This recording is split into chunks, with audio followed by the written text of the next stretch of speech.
we're starting with the watermelon. Okay, the watermelon is chopped. We're using the magic bullet. 1 full tablespoon of fresh ginger. 4 ounces of water, and just use the top of the vinegar. Just a drop. Boom. Okay. Okay, look. So it was ginger, sweet watermelon, water, and apple cider vinegar. That's it. All right, let's go. You really taste the ginger, how it kind of wakes you up. The vinegar, you really don't taste it at all, which is great. How about the watermelon? When you buy a watermelon, you look the bottom of the watermelon, you want to have this white big spot.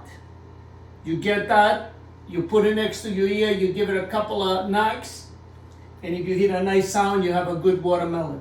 You get a little bit of the apple vinegar that helps control your appetite and your blood sugar levels, and you get a little bit of the ginger to help with your stomach. So all these together are an antioxidant, and you know what, Steve? Good energy every day. Every day.